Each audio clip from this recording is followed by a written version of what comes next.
Boom. What is up, everybody? Welcome back to the Russell Journal. My name is Russell, and this is my journal entry for Wednesday.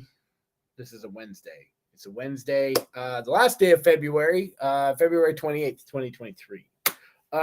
Interesting day in the market. I didn't want to be on the daily chart. Freaking daily chart. Let's go to the 1 hour. All right, let's go look at that. That can show you the horrible things that happen. Okay, so this is what happens when you don't stick to your trade setup. Today is what happens. All right, coming into today. All right, you can see we opened this morning. This red candle here was the open. 4 candles up, 3 candles down. Don't know what happened here as far as what made that sell-off happen. What I do know is that I was holding calls from way up here looking for this move back into the upward direction. So through this whole thing, I had no idea what was going on here, like with this whole deal, until that candle there. And I had buy signals go long on the other time frames. Got that one, wrote it up to here. Stopped out of my calls, green there. I'm up like $160 for the day. And I notice this one thing happen. And this becomes Operation 4 Hour. And this is something I've been looking for. I have been looking for this to happen since yesterday. I saw this move. You bottomed out down here on the slow stochastic on the oversold. You're grinding, pressure coming out.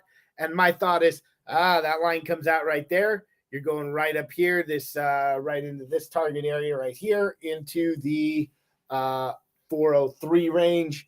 I just happen to be fortunate enough today to be able to buy $400 calls for really cheap. They were like, 21 cents a piece. And I wound up getting smoked. Got into this candle here. Got the move out. It said, hey, we're coming out. And I said, hey, that's awesome. And we got up. This came out. And then we got rug pulled. And I didn't have a stop loss in place. I'll tell you what happened. I go back to, and this is one of the things that really is stupid. This is what happened. We're going to go to the 1 week. Okay. So my swing trade concept here works really, really well. Right above this candle here into this week, I said, that was last week. I said, we move down. I'm going to be able to short this and ride it to the 18-week or down here, the 18-week moving average. And what happened there was the first hour of the market opened. We got choppy a little bit, and I stopped out for a smaller gain than, it was a good gain relative to the trade. It was fair enough. And I thought, but I got chopped out. And I was upset about getting chopped out. And I've been upset about being chopped out. And so what happened there is I saw this move happen today, set up and happen today. And I said, hey, I'm not going to get chopped out. Hey, I'm going to hold this as long as I can to see if we get that move into the 18. Okay. And now I pay the piper because even though this happened here, this move did not happen either at all. It's either not happening, meaning this is going to re-embed back down into oversold, or it hasn't happened yet. So one of the two has happened as far as that is concerned.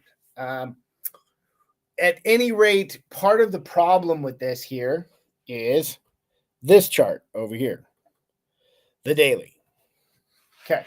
Coming into the daily, slow stochastic has been down here. This is the 4th day down. You are essentially what is embedded. Okay. 3 days, if you on this slow stochastic on the daily time frame, anytime you're under these two lines are under the line of 20 for 3 days. Okay. Anytime they're for longer for 3 days, at the point they've done 3 days, momentum is embedded to the downside. Okay. And then there's a way that you short this and you're trading with the trend. Okay. Wake up today, you're embedded. You're still embedded. You embedded yesterday. You're still embedded. My brain should have really been looking for short setups, but because that 4 hour was pushing, I thought, all right, hey, we're going to get the push on the 4 hour. That's going to bring this out. That's going to let us come back up here, retest the 407 range. I'm thinking all of those things. And not overall, not really meaning to be predictive of the market, but I did not react to the market. When it broke below swing lows or broke out of oversold or overbought areas on other chart timeframes, I continued to try and diamond hand those calls, and I paid the price. So that's what I learned was took a pretty green day, around $160 down to be about a $350 loss total for the day. Not super stoked about it, not super happy about it.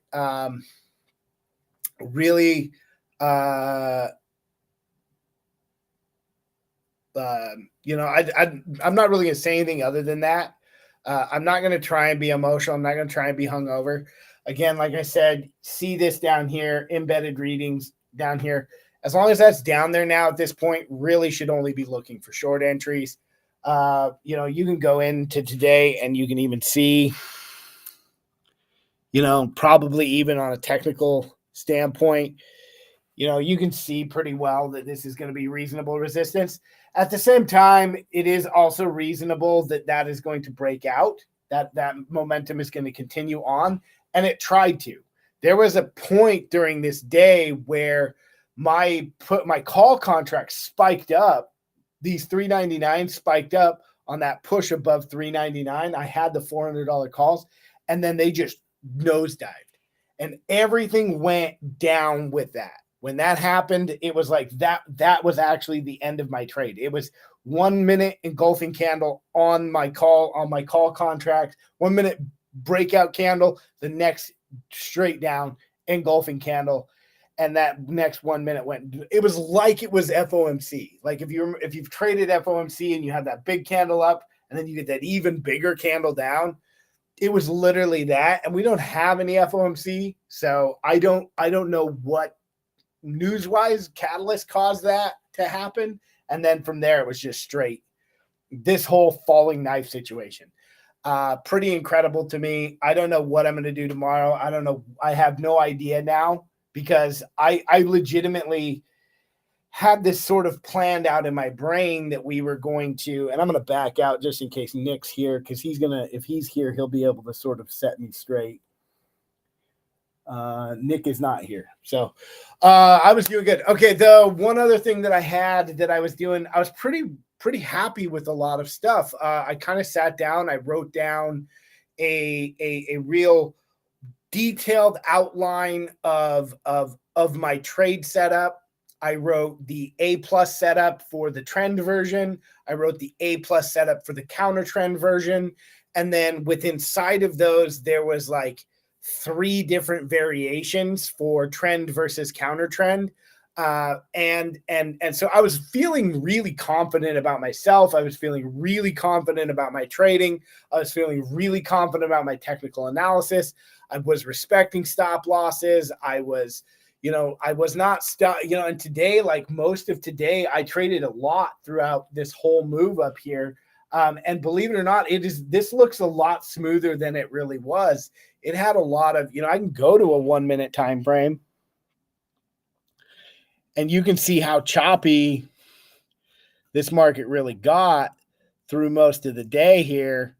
I'll bring that up. You can see how like up and down and choppy it really was through all of that. So you really, looking at those long entries, and the easy money for most of this was on the long side until the very end of the day.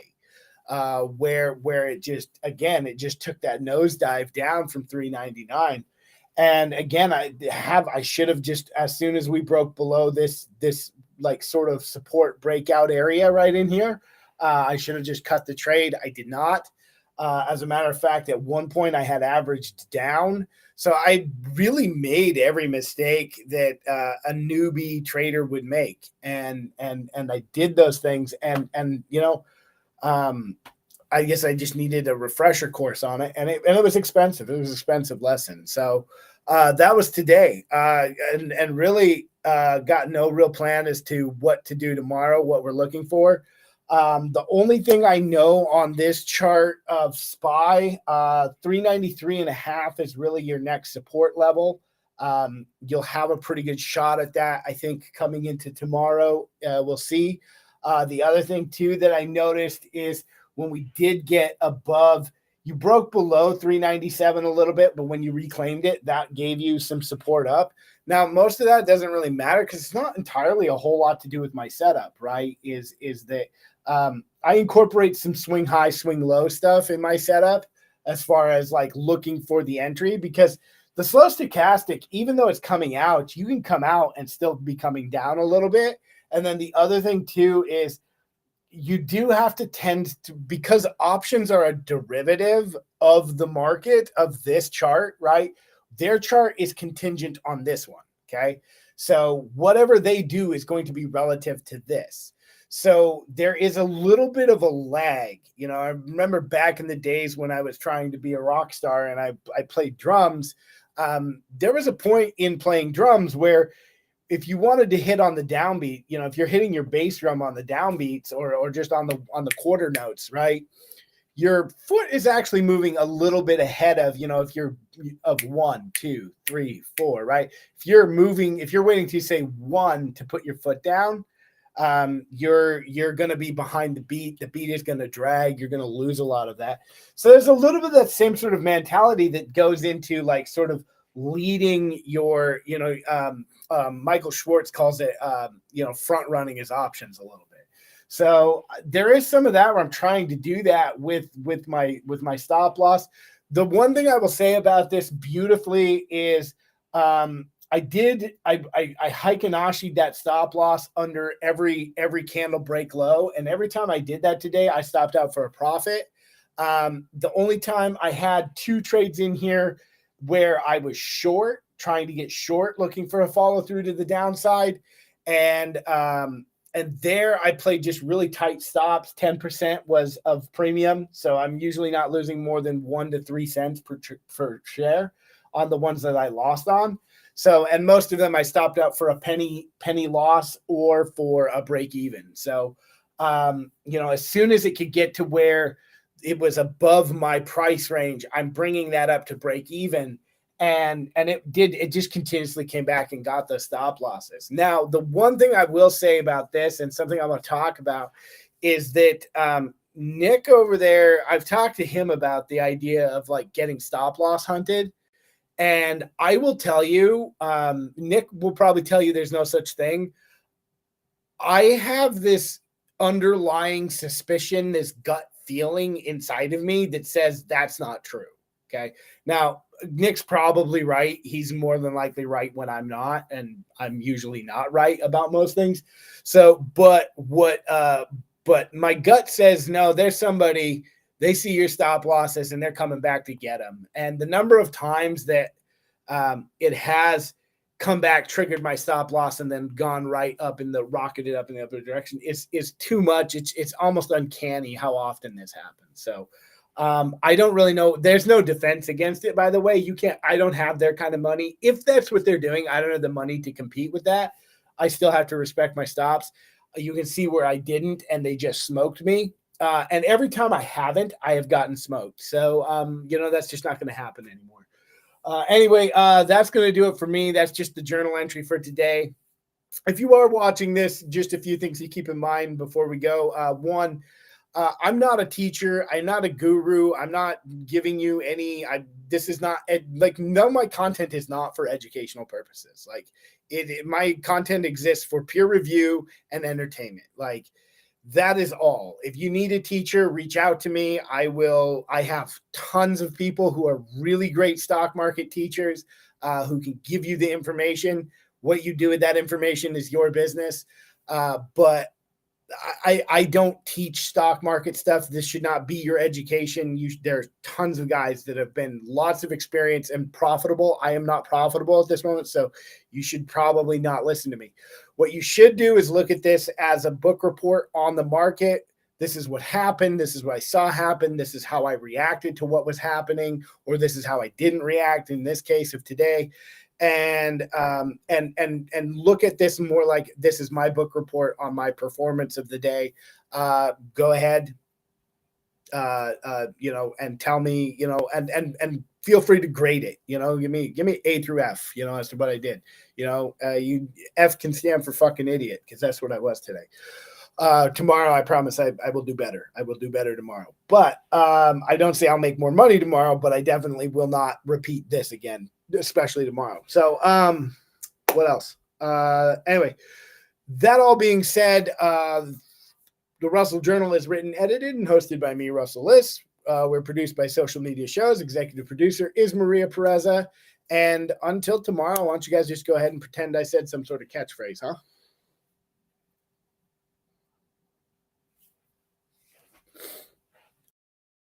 This show is brought to you by Michelle Kubiak with Berkshire Hathaway Home Services. If you're looking to buy or sell a home, call Michelle at 702-683-6576. Her license number is S.48606. This show is also brought to you by Hand and Stone Massage and Facial Spa, located on Silverado Ranch, here in Henderson, Nevada. Restore, relax, and refresh. Let's not forget our very own Merrill and Merrick comedy show. This fun, comical TV sitcom duo with Social Media Shows Network loves to make you laugh. Mahel Empire Productions. It's a filmmaker based in Las Vegas, Nevada. Founded by Michael and Sonny Mahal, and are dedicated to making feature films. Turn your power on with Broken Ball Productions. Owned by Russell Rapp, an independent filmmaker based out of New Jersey. This show is brought to you by, let's not forget, our very own GI Connections. It's a non-profit organization that connects veterans with resources. We're also proud to recognize Prolific Arts with Sonia Scott. Painting is the expression of emotion and feeling deep within one's heart. Let's not forget Matoma Environmental Technologies. Global research, development, and manufacturing of innovative photocatalytic products. Our show was also brought to you by Carmelo Rodriguez, who is the author of a best-selling book called Smile. It's based on true events. It's the story of a couple building a family. Get your copy of his book at Amazon today. We also love our musicians. Think about Frank's Tribute, an all-star band. It's a Green Bay-based band with Let Me Be Frank's Productions, family owned by Frank Hermans, who happens to be a veteran entertainer.